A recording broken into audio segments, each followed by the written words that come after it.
Você, um minuto sorri e no minuto seguinte está chorando. Qual deles é você?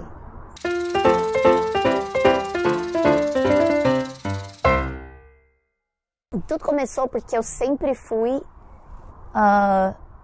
ligada com essa questão de manifestação e tudo. Sempre me intrigou a questão de tipo, o que estamos fazendo aqui, o que é isso? Eu sempre me perguntei, nasci num lugar em que o espiritismo era muito forte.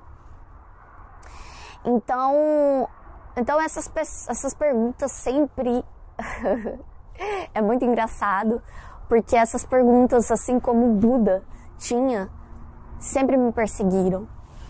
Então é muito engraçado que o caminho me trouxe até isso. Então uma única pessoa que falava de que chama gêmea era o catarse para a espiritualidade, né? Então, quer dizer, isso já estava dentro de mim. Então eu vou trazer hoje o que tem a ver chama gêmea, pelo menos pela minha experiência, e que deu certo. As coisas que ele falou deu certo para mim.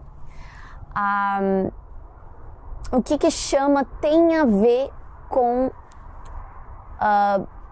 espiritualidade, e no caso eu hoje vou trazer, né, agora o budismo. Então, para a gente entender sobre o budismo e suas filosofias, né, porque muita informação vem errada. Eu tinha noção de que budismo era virar monkey, e não é bem assim, entende? Na época, eu vou contar porque na época tinha um motivo porque ele fazia isso, mas não é essa a questão é a filosofia em si e as práticas. E eu vou trazer para vocês o que significa, mas vamos à história de Buda. Então, ele era chamado de Siddhartha, né? Ele nasceu 500 anos antes de Cristo. Então vamos pensar em uma consciência.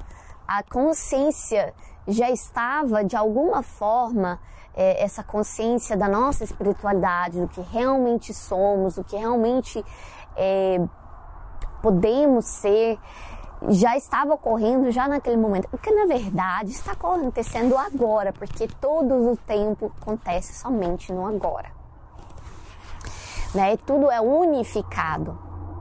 A gente acha que ele é linear, aconteceu há 500 anos antes de Cristo, então, quer dizer, há muito tempo atrás. Não, está ocorrendo agora, né? Nesse exato minuto, provavelmente, da qual eu estou contando. E quantas pessoas não recontaram a história de Buda, co-criando a história dele? Então vamos à história.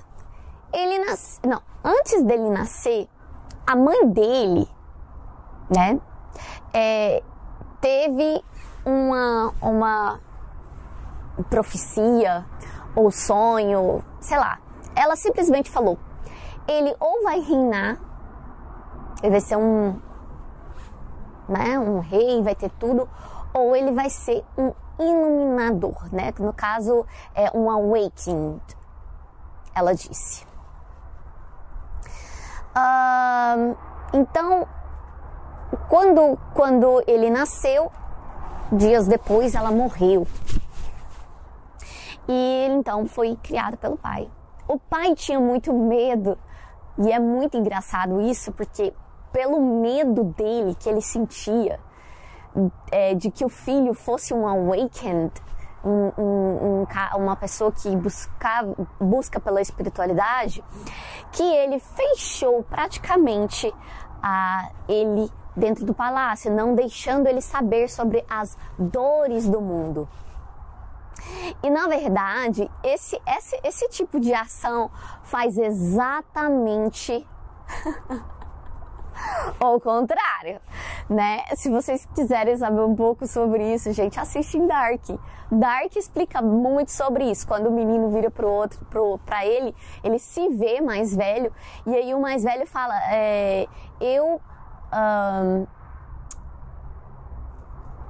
eu fiz isso para prevenir de acontecer isso. Ele falou, não, então era exatamente isso que você tinha que fazer. Era exatamente isso. Então você, ao tentar prevenir, você não está prevenindo, você está confirmando o que vai acontecer. É mais ou menos isso. Então eles confirmaram simplesmente o caminho de Siddhartha. Então o que aconteceu? Ele cresceu ali no reinado e ele tinha tudo que ele queria. Ele tinha toda a comida do mundo, ele tinha todas as mulheres do mundo. E ele, por muito tempo, ele ficou ali e ele chega a falar que ele nunca pensava em sair de lá. E aí, o que aconteceu? Ele... eu não sei exatamente como aconteceu, mas ele começou a sair e ele começou a ver o sofrimento. E ele começou a se tornar empático àquilo. Então, o sofrimento questões de, na verdade, não era bem de sofrência, assim. Ele começou a se questionar um pouco sobre a vida. E vocês têm que pensar, uma pessoa naquela época não tinha acesso à informação como nós temos hoje. E o pai protegeu ele. Então ele viu o mundo lá fora, digamos assim, e viu que as pessoas ficavam doentes, que as pessoas morriam. E para ele era do reino. E as pessoas falavam, você também vai chegar a ficar doente e a morrer. Então, quer dizer, o dinheiro não salva você disso, o reinado não salva você disso. E ele começou então a se perguntar por que as pessoas sofrem, por que as pessoas sofrem, por que as pessoas sofrem, e nisso ele ficou muito tempo com aquilo. Mas ele se apaixonou, e aí ele casou, e quando ele teve o primeiro filho, ele simplesmente olhou o filho e quis ir embora. Ele falou, se eu segurar a criança no meu colo, eu vou ficar preso. E ele decidiu ir embora. Então, isso é bem interessante. A história dele é muito interessante. Pensa que comigo, a mãe dele morreu, então quer dizer, ele não teve uma mãe, aí ele vai e abandona. Não, é muito assim, muito parecido. Enfim, esse é os meus pensamentos de mapeamento cognitivo da mente. E que nada é coincidência. Enfim, ele então deixou e resolveu, como muitos. Então vocês têm que entender a cultura da época. A cultura da época, né, pensa, na Índia tinha as castas e tudo mais, então tinha pessoas insatisfeitas com aquilo, com a religião e tal. Então muitos deles deixavam a vida para trás e ia virar um seeker, né, que eles chamam, uma pessoa que busca pela espiritualidade. E na verdade eles se tornavam um tipo de rua mesmo. E aí ele resolveu seguir isso. Tem que ter muito cuidado, porque pessoas que se transformam muito em espiritualidade acabam fazendo isso porque querem suprimir a parte material e que, na verdade, faz parte do mundo físico, né? Mas, tudo bem, ele resolveu seguir, e até porque era o que a maioria fazia naquela época quando queria seguir a espiritualidade. Então, ele quis seguir a espiritualidade, ele foi. E ele encontrou alguns mestres que diziam que ele tinha que fazer yoga, né, meditar e tal. E ele se tornou um ascetic, né, que tinha uma disciplina, alguns acho que praticam até hoje, uma disciplina muito rígida, da qual você não pode comer, da qual você se torna... como é que eu falo? Em abstinência de todas as naturezas do ser humano, o que a gente não deve fazer isso, porque a gente está aqui vivendo uma experiência humana, então a gente tem que ter toda a experiência humana, né? Nós não somos a quem é isso, e parece que se a gente começa a pensar que a espiritualidade faz muito isso, o ser humano é muito mundano, né, e tal, e começa a rejeitar partes de si mesmo, né, e na verdade a espiritualidade é totalmente o contrário. E aí vocês vão entender. Bem, então ele passou 6 anos assim. Ele ficou muito magro e ele comia 1 grão de arroz por dia, mas ele estava fazendo o corpo dele sofrer. Ele começou a perceber isso e ele estava basicamente à beira da morte, né? Sem comer e tudo, virou só puro osso. E aí o que aconteceu? Ele percebeu que tudo isso não respondeu a essa resposta dele, que é sobre por que as pessoas sofrem, sem perceber que ele já estava em sofrimento. Então, ele estava vivendo na pele o que ele queria entender profundamente. Então, o nosso corpo, ele é designado para sobreviver, né, digamos assim, para não deixar você morrer. Ele é designado para isso, né? Então, é como se ele rendesse a esses desejos internos. Ele decidiu aceitar comida. E nesse momento, ele deu um passo à vida, né? E aí, o que aconteceu? Uma menininha apareceu e ofereceu comida a ele. Então, o que aconteceu? Ao fazer isso, ele viu a beleza do mundo. Ele começou, antes dele aceitar, ele teve uma memória. Como é engraçado, isso é o nosso sistema.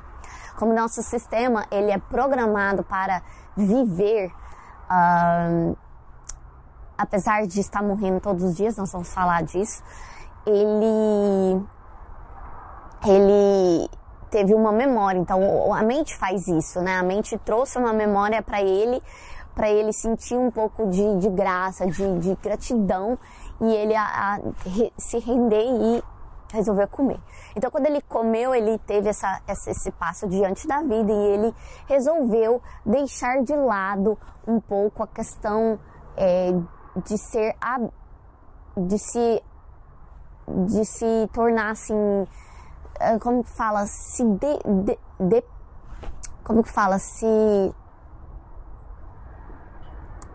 de se abster de tudo que é natural e humano, né? Então ele voltou a comer e tudo, mas ele não obteve a resposta. Aliás, ele obteve, mas acho que ele não percebeu ali. Mas tudo bem. Aí, ele resolveu sentar e, engraçado, debaixo de uma árvore de quê? Apple tree. Einstein, a história do Adão e Eva, tudo tem a ver com maçã. Por que será, né? A maçã é um símbolo universal de conhecimento. Então, ele teve um conhecimento ali naquele momento. Então, ele sentou debaixo dessa árvore e falou, eu só vou sair daqui a hora que eu entender sobre isso que eu tô falando. E ele, naquele momento, ele teve... Sempre, todos os momentos que ele decidia fazer alguma coisa, ele vinha a dualidade, né, que tá dentro de nós, e oferecia coisas que seriam carnais, né? No caso ali, mulheres, não sei o quê. E ele decidiu colocar a mão na terra, e quando ele colocou a mão na terra, ele falou, não, daqui eu não saio, né? E por isso que fica a frase ground yourself, né? Que essa é uma frase em inglês que seria se torna raiz, né? Naquele momento, tipo, bate o pé e diz, né? Não vai ser isso que vai fazer eu sair daqui até eu ter isso. Então, é como se fosse ground yourself, né? Se torne disciplinado, se torne... seja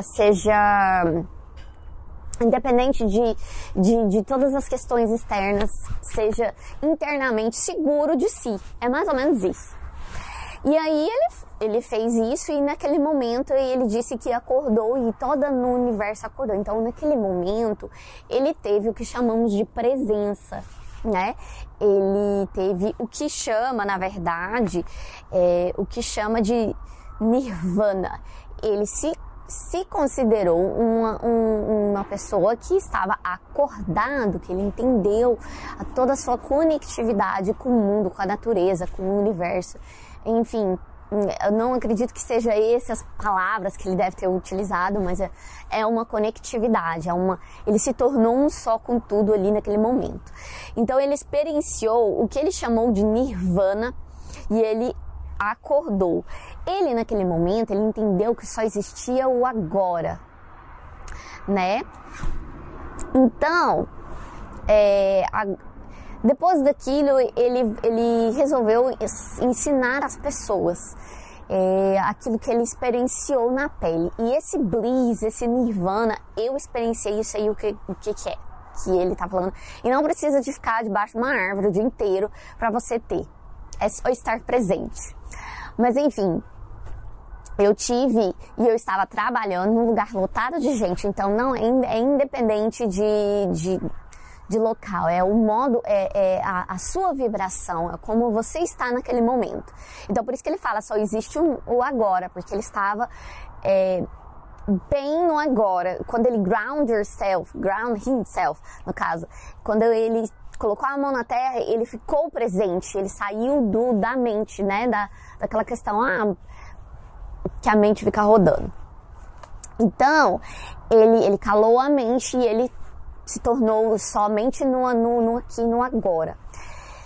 E aí, o que acontece? Ele resolveu, então, a partir daquele momento, que ele ia ensinar as pessoas, mas ele tinha muito medo, né, de que as pessoas iam aceitar e tal, uma coisa que só ele que experimentou, enfim. Ele achava que as pessoas não iam acreditar, mas ele conseguiu e ele transformou numa comunidade, né, num lugar, né, que tem até hoje lá, capaz que dá pra gente visitar, mas em que as pessoas, aí eu quero falar pra vocês, as pessoas lá, elas usavam apenas um tipo de roupa, né, que é como se fosse um uniforme, né, e eles, quando entrava lá, eles raspavam a cabeça. Eu quero dizer pra vocês o significado disso. O significado disso é que a alma não tem gênero, a alma não tem casta, né, no caso lá, como fala, posição social. Porém, a alma, ela vibra, né? A alma vibra. Você pode vibrar mais evoluidamente, você pode vibrar não evoluidamente. Mas, na verdade, você é uma coisa só. E daí,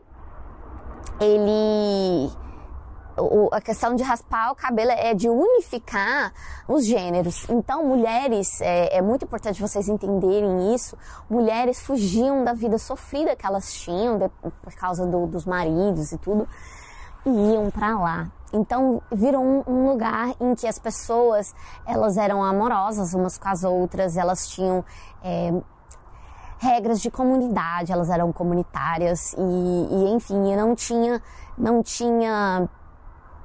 julgamentos em questões de gênero, em questões de posições sociais e etc. Eles se tornavam um só. Que é isso que que quando a gente transcende, que quando a gente entende o que nós somos, a gente vira. Agora nós vamos falar dos quatro que eles chamam de noble truth, né, de verdades nobres sobre o sofrimento. Então, algo que a gente, nossa, Buda, espiritualidade, vocês vão entender que é sobre a mente que ele estava falando. Então, ele disse aqui, uma das verdades seriam que nós não estamos completamente felizes. Isso é uma indagação de psicólogos, né, de teóricos de psicologia, e uma das pessoas que falam sobre isso é Lacan. E a minha busca foi entender sobre essa infelicidade, e um dia eu vou trazer para vocês no meu livro, mas eu entendo ela hoje em dia. E aí ele fala, nós não estamos felizes e a causa disso é a nossa mente. Mas existe um porquê ainda mais profundo do que isso. Aí ele fala sobre a segunda verdade, seria você se livra quando você entende sobre o que está causando o sofrimento.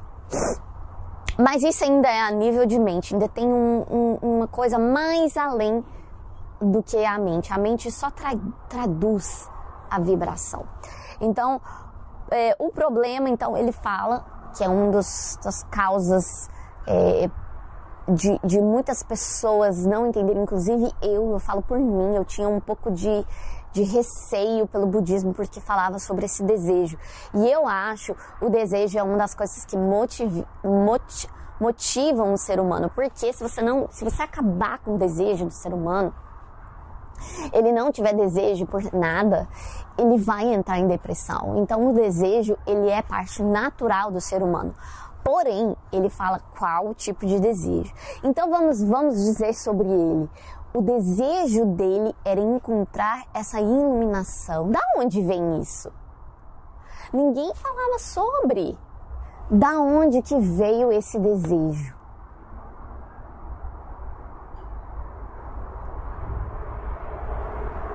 Da onde que veio esse desejo? Por essa iluminação, da qual, né? Pode ser que por medo, a família por medo ele acabou seguindo isso, né? Meio que inconscientemente. Mas ele tinha esse desejo gigante de, né?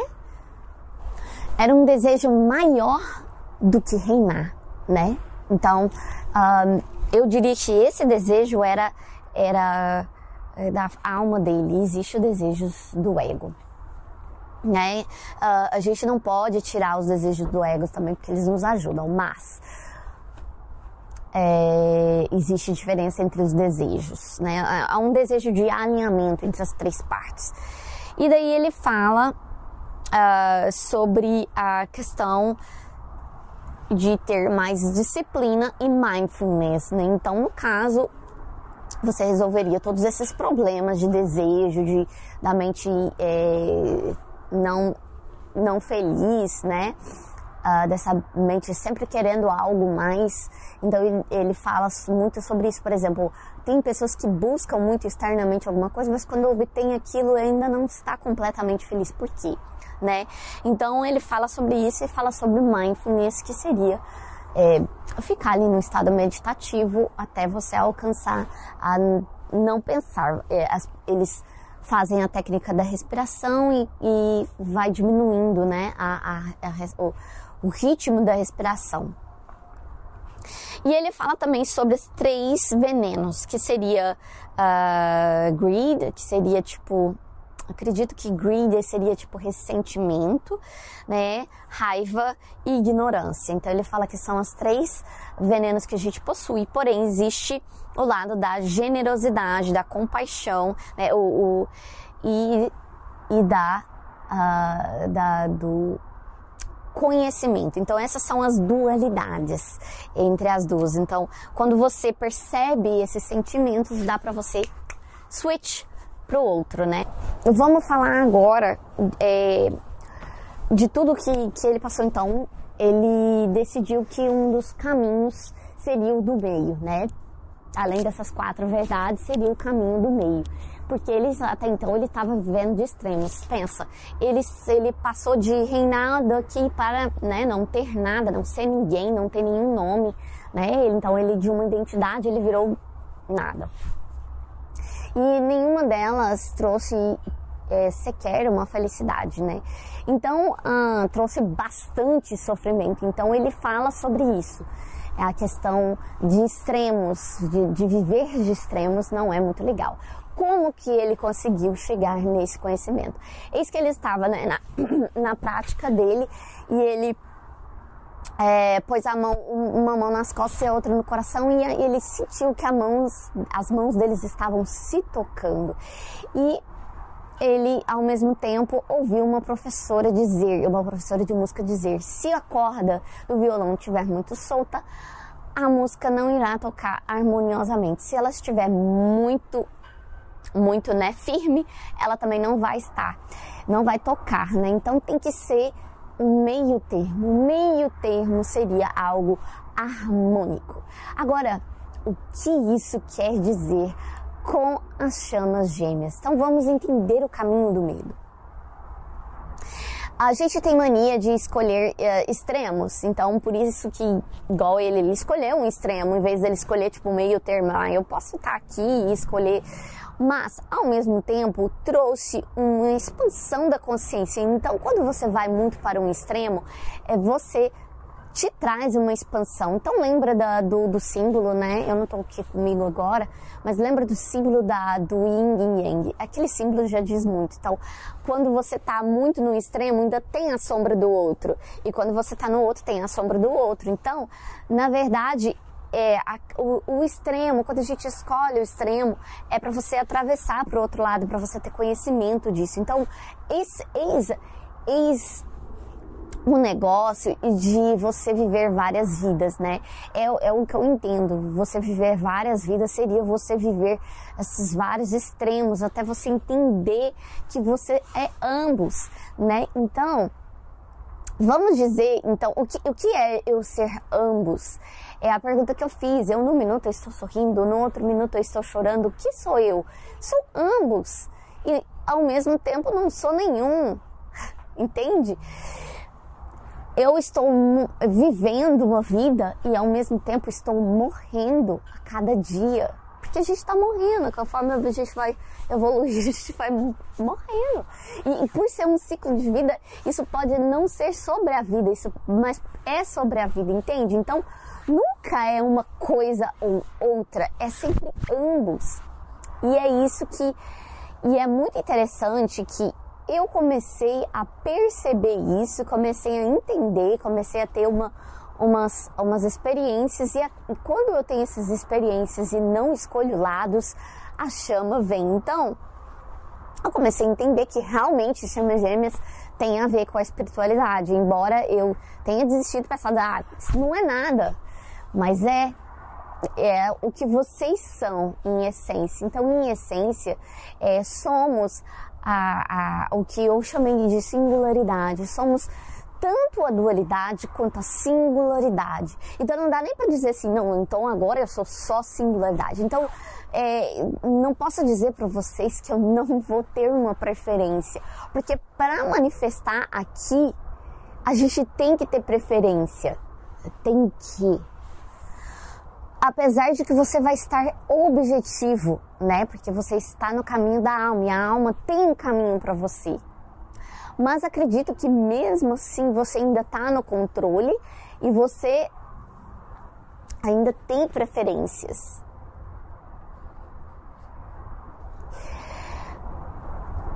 Mas vai estar tudo bem quando não acontecer sua preferência. Eis o negócio, entendeu? Eis o negócio. E aí que dá o shift e você vive a sua preferência, entende? Então é assim mais ou menos que você vive. É um saco isso, porque você não pode se identificar com nada. É uma desidentificação total. E aí eu tenho umas perguntas para vocês. Se você... Quando a gente tá nesse caminho, então chamas gêmeas é o caminho do meio. Então eu não posso dizer para... Eu quero muito ele, é só ele. Porque tem um paradoxo, entende? Então, é assim, eu quero muito ele, eu gosto muito dele, mas tá tudo bem se não for ele. Tá tudo bem se eu estiver sozinho, tá tudo bem se eu não tiver. E porque a gente vai ser o aspecto de unificação entre as duas polaridades. Você já não é mais uma pessoa que se identifica com uma ou outra polaridade, porque senão você estará julgando e você vai viver o outro lado. Então, quando você segue esse caminho do meio, você vai entender que você é o que unifica os dois. Então eu quero dizer, vou dar um exemplo. Você vai entrar num emprego novo e aí você tá se sentindo nervoso, mas ao mesmo tempo tá super animado. E se você escolher um dos lados, você vai ter uma tendência a reagir a um dos lados. Se você não tem, você consegue segurar espaço. Então, por isso que é a presença, porque você consegue segurar espaço para ambos os lados. Então, eu vou dar um exemplo que eu vivi com a chama. Eis que eu queria que acontecesse algo. E tipo assim, eu tava querendo que aquele algo acontecesse. Mas, quando eu liberei, tá tudo bem se não acontecer, aconteceu. Então, isso é segurar, tipo, um meio. Tanto faz se acontecer, se não acontecer, eu vou estar bem, a minha vibração não irá mudar. Porque quando eu escolho um lado ou outro, eu vibro. Então, e eu vibro no meio também. Então, esse é a vibração da sua essência. Vocês têm que lembrar que a alma não tem preferências. E eis a pergunta para vocês. Se for ok segurar espaço para ambos os extremos, o que você faria diferente? O que você diria diferente? Então vamos supor que eu quero muito, sei lá, casar com a minha chama. Mas se eu segurar, se eu for eu quero só casar, para mim estar com ele é só casar. Eu posso abrir espaço para o outro lado, não? Então é extremos, eu estou limitando o outro lado. Mas e se eu ficar com ele sem casar? Ou se eu não ficar com ele ou casar? É um negócio meio assim, um paradoxo. Você vai ter que começar a entender. Vocês vão começar a entender sobre esse paradoxo, né? Então eu vou explicar para vocês. Você e a chama é um só.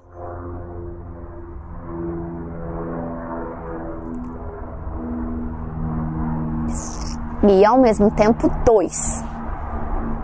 Se você não conseguir segurar espaço para você ser você e ele ser ele, e vocês serem um ao mesmo tempo, você não tem ele, entende o que eu quero dizer? Se você só vê como separação, ou se você só vê como união, apesar de que união é um espaço para os dois já.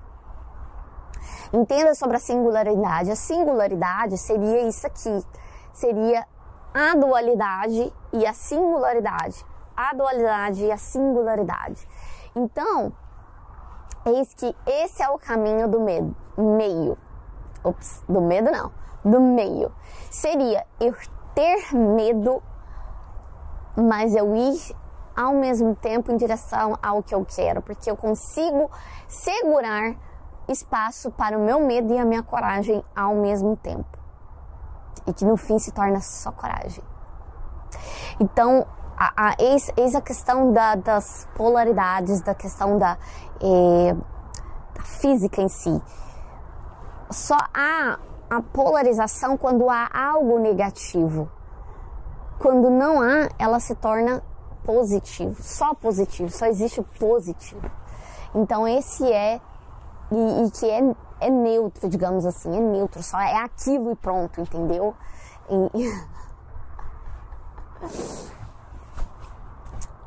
Mas é isso, eu espero que vocês tenham entendido. A história de Buda é maravilhosa pra gente entender a questão da nossa busca espiritual.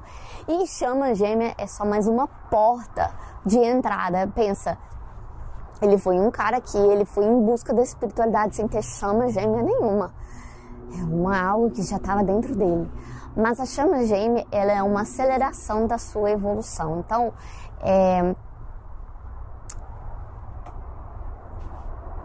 é algo muito real. Bom, gente, eu espero que vocês tenham entendido. Vocês vão encaixando as coisas aos pouquinhos conforme eu vou trazendo aqui. E eu fico por aqui. Um beijo e até a próxima.